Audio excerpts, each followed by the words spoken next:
How should one deal with teenagers? I think you're a little too old to deal with teenagers.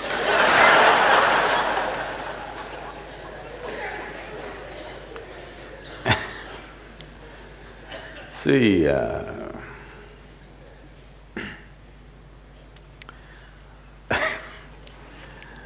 every age is a problem. No, I'm talking about the ages. Stone Age was a problem.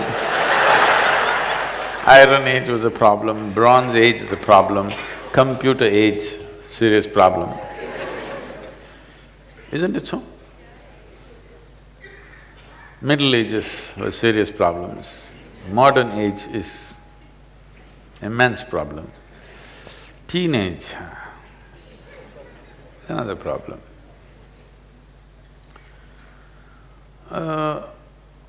I hope you had a normal birth and… You were born normally? So if you were born normally, you were born like this and slowly grew up and somebody counted your age and you also passed through 13, 14, 15, which you are referring to as teen.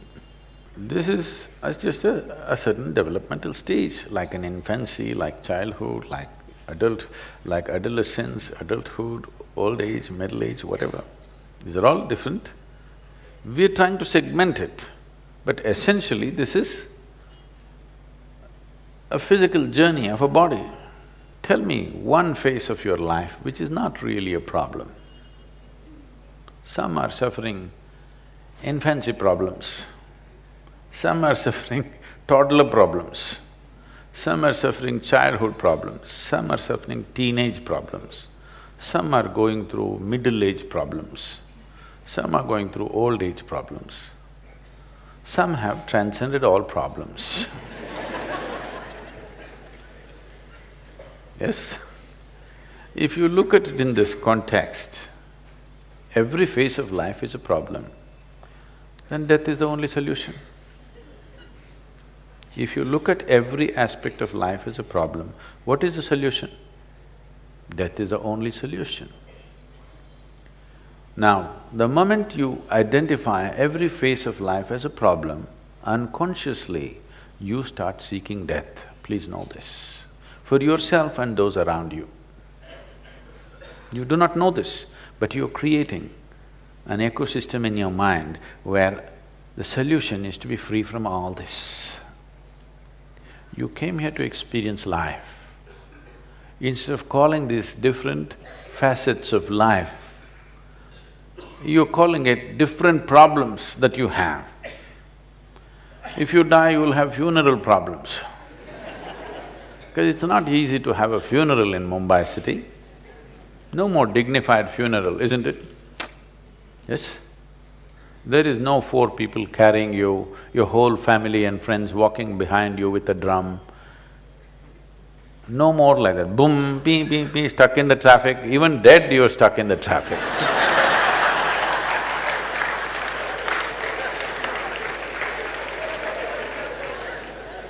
I want you to understand this. There are various types of situations in your life. They're just situations. Some you know how to handle, some you're yet to know how to handle. Whatever you do not know how to handle, you call it a problem. The moment you call something a problem, the moment you identify a situation, it's a simple situation, because you have not equipped yourself to handle the situation, you call it a problem. The moment you call it a problem, unpleasantness is a natural consequence of that. Your children are growing up, it should be a joyful moment. Yes? They become teenagers means they're growing rapidly. Yes? Or in other words, unfortunately, they're beginning to become like you. And you're distressed because you can see they're becoming like you, I can understand.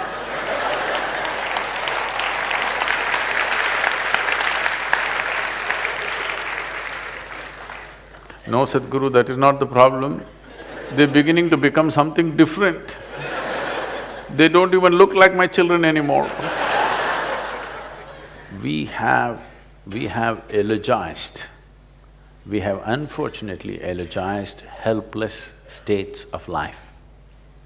When you say infancy and childhood, what you're talking about is a certain phase of our life when we are pretty helpless.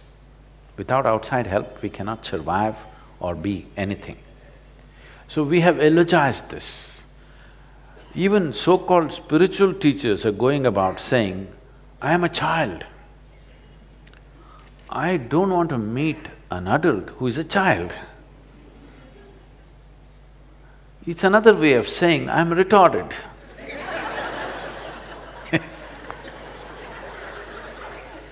If you are stuck for your life in a 6-year-old's body, you are called dwarfed, isn't it? I'm using bad words, I know, it's not politically correct words. Okay, you are height impaired. Vertical impairment has happened here. If you are stuck in a 6-year-old's mind, you are mentally retarded. No, you are what? Huh?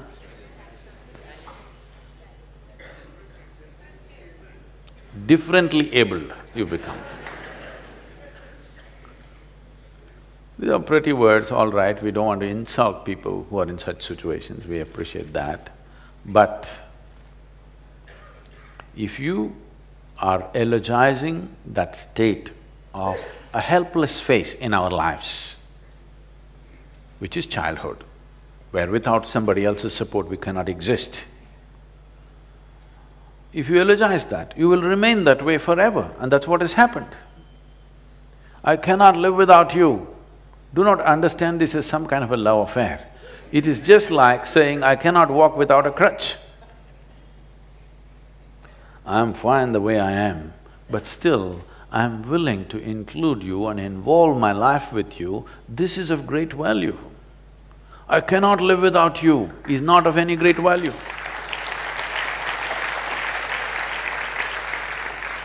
I can live without anybody's attention, but I'm willing to throw myself with absolute involvement with whoever is here right now. This is of value. Because you're eulogizing helplessness or helpless phases of our life. When you are a little baby, you can't even pee by yourself, somebody has to take you. I'm saying, I'm like a child means then I'm looking where are the diapers, please let's give him one, you know.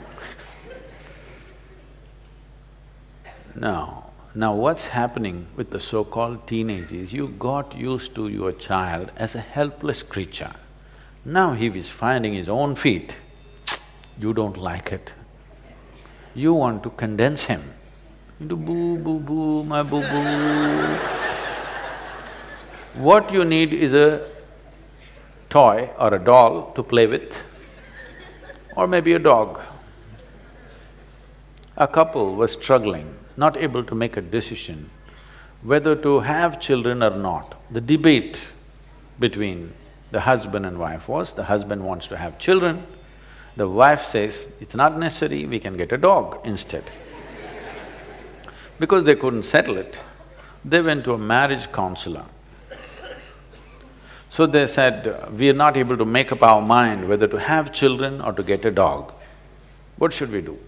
So marriage counselor said, this is very simple, you want to ruin your carpets or your life, you must decide.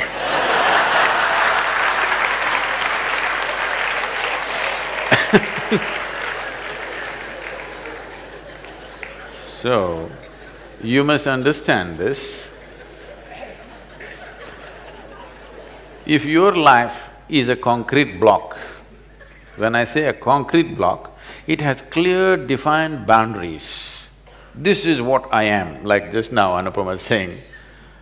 Even a little child is saying, this is how I am. That means I've become a concrete block. Because a certain amount of stupid information has come my way, with this I have formed a definition of what I am. So once I have formed a clear concrete block kind of definition to who I am, if two concrete blocks meet with great passion, what will happen? If there is a loose boundary to you, if two people come with great passion, wonderful things of union may happen. Otherwise, two concrete blocks clash, what happens? You know, friction. Friction and breaking of one of the concrete blocks or both will happen. So, once you become like a concrete block, you should not beget more concrete blocks, because you're incapable of including another life as a part of yourself. Because you have defined the boundaries of who you are so absolutely, you should not even get married if you ask me, because two concrete blocks living together, all right, it may make a house, it'll not make a home. Concrete blocks together will make a house, isn't it? Nothing more beautiful than that will happen. We're already too overbuilt in Mumbai. We don't have to build more, okay? So children when they come, when they're helpless and for everything they look up to you, you think your children are magical because they're helpless. Suppose the baby popped out of you and stood up and said, "Hey, who the hell are you?"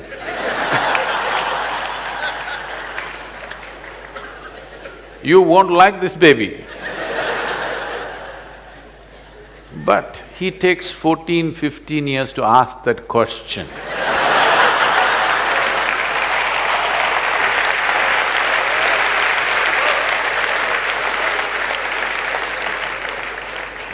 In fact, that is all a teenager is asking, okay, who the hell are you? So, if you want to be somebody to that new fresh life which has come, you must not have defined boundaries of who you are. Like when the child was infant, when it crawled, you crawled with him. Now your teenager wants to swing, you must be able to swing with him. No, you still wants to crawl with him. He's not interested. He's beginning to ask. Parents are looking ridiculous in the eyes of adolescents. Yes or no? Didn't your parents look ridiculous in your eyes? Unless you were old by the time you were 12. If you were young and energetic, your parents look ridiculous because they think still you need to be crawled around and choo-choo-choo, moo-moo-moo, poo-poo-poo to you. Everyday life is changing within you because you're growing rapidly and the fools around you not able to grasp that, whoever they are. Usually, grandparents become little more endearing than parents because they have a little faraway look, you know, a little faraway look, because teenage means you're slowly getting poisoned by your hormones. Old age means you're being released from that. So they kind of understand.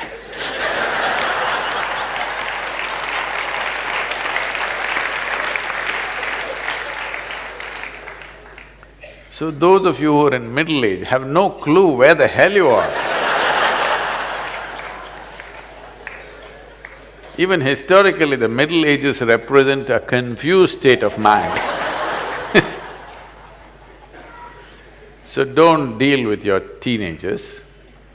Please make yourself available to be dealt by them. Make them responsible for everything. 1 month, I'm telling you, 1 month you have the courage to hand over your monthly income to them and say, manage the house. Just give them responsibility. You will see dramatically it will change, you know. Because you must understand, I have been a telephonic father, okay? From the age of 3.5 months, my girl traveled with me, alone in the car. We built the Isha Foundation in a Maruti 800, traveling thousands of miles. In one calendar year, or actually in 14 months, I did 135,000 kilometers on my Maruti, okay. So, she was 3.5 months old, one hand on her in the front seat, strapped, and my right leg doesn't go easy, you know, boom. So, she grew up in the car till she was 4 years of age. I thought I'll never send her to school because we had bonded and she had such wisdom because she's seen the road, she's seen the people, she's been in all kinds of families. I thought I shouldn't mess this up by sending her to a school. But you know, that age group, that company, unless you have a whole cricket team of children at home, just one child doesn't work, just keeping them alone because they may become too old when they're young. So I put her to school after that. After that, she's always continuously in one hostel to another. And… but we kept a very active engagement thanks to the cell phones. Earlier it was the black phone, I would stop somewhere on the highway because I know only at a particular time you can call her in the school. The school opens that phone time only 1 hour. So I am somewhere on a highway, find that black phone and get on, and for that 1 hour I'm on the phone with her. That side for her, all the children outside are screaming at her. Here at the booth, all the people are banging on the booth. So I always had this thing at that time. I'm driving on the highway, I have many phone calls to make, local, international, all kind. First I would get down and go to that phone booth guy and give him 5,000 rupees. He'll be surprised, just hold it. Deposit. And I get into the phone booth and now I am a valued customer. The other people come and they want to make the call within 3 minutes. And they're all standing in a queue and making faces at me and just gesticulating, but that guy says, no, don't disturb him. Because straight 5,000 rupees, I'm making international calls, all calls, because there were no cell phones at that time. So I find this time and speak, and after that she went to college and then everything, whatever she's been pursuing, always on phone, and we've kept a very active engagement, and we've never really stayed home. If she comes for vacation, next day we'll be traveling somewhere, but never really at home. But a very active relationship I kept with her, largely on the phone thanks to all the telephone waves that are going on. So, it was such an active engagement. Why I'm saying this is, and whenever I saw there's a certain intelligence in every child, I'm not trying to project this is a special child, no, she's just normal, brought up in a special way, for sure. So the thing is just this, if she comes home or if she's with me, I leave all my important decisions in her hands. She's only 5, 6. People's problems, foundation issues, administration, I just put it to her. She comes up with her own wacky solutions. But 5 out of 10 times, she would come out with something brilliant. This is not… I want you to understand, I'm not projecting this is a special child. It is just that most people never give that opportunity to a child's intelligence because they want to do boo-boo-boo-boo, do-do-do-do with the child. I never bought toys for her. If she wanted to play, I took her out for a walk in the jungle, I put her up on a tree, she learned to climb trees and do things and stuff. Never bought her toys, ever. Here and there somebody gifted, but she never was interested in them because there were more exciting things. I caught snakes for her, I caught garden lizards for her, more exciting things, live things to play with.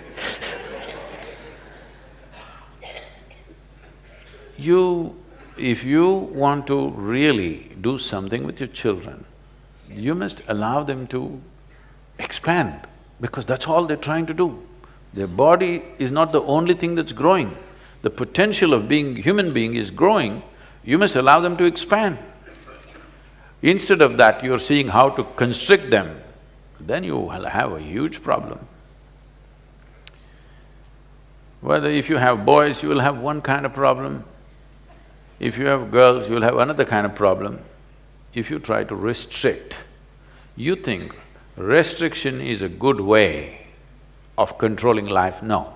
Responsibility will put them on the track. Hand over your money to them and tell them, this month you're on vacation, you handle this, whichever way. You're afraid, maybe he'll go and blow it up, what'll happen tomorrow? If he blows it up, what happens to you will happen to him also. Let him go through it for a month. Of course you can keep some reserve, but let him understand if he blows it up tomorrow morning, there'll be no breakfast. And let him go through that, what's the problem? Let him understand that's the way it is. It's better to learn in a protected, caring atmosphere than out on the street tomorrow morning, isn't it?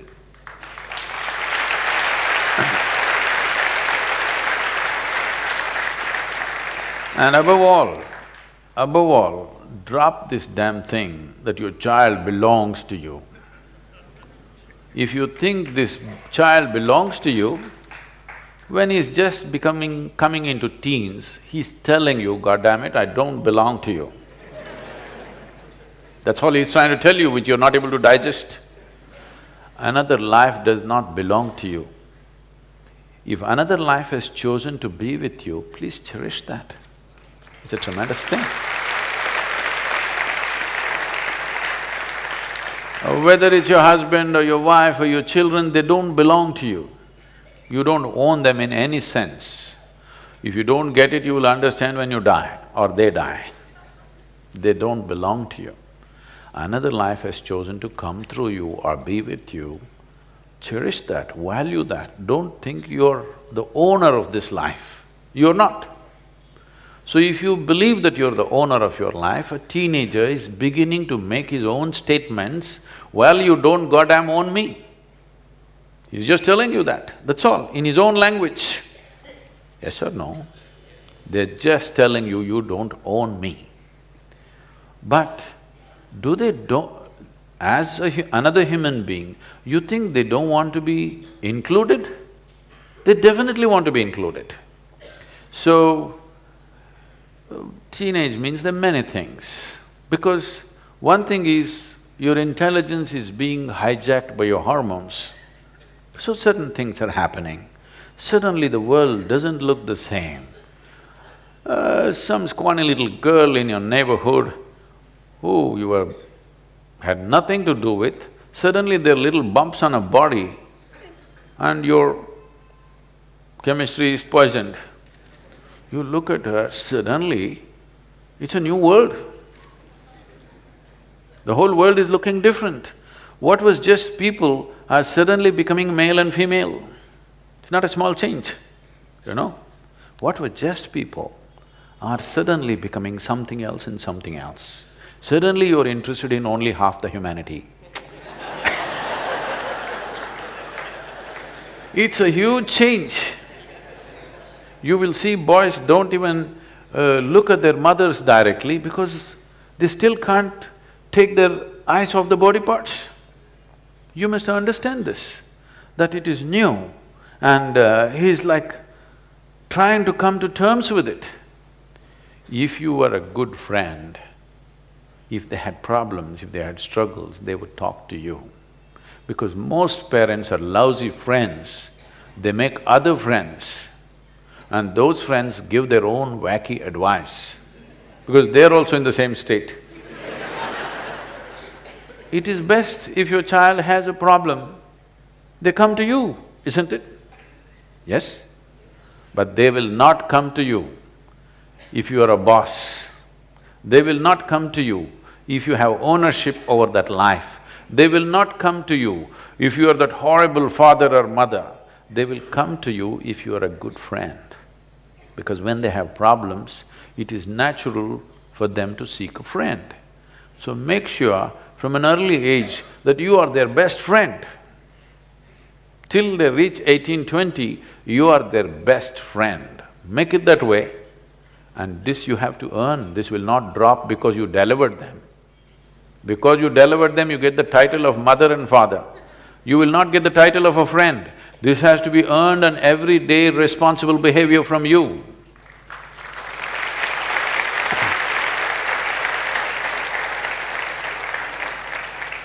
I don't want to go too hard on you, we'll leave you here.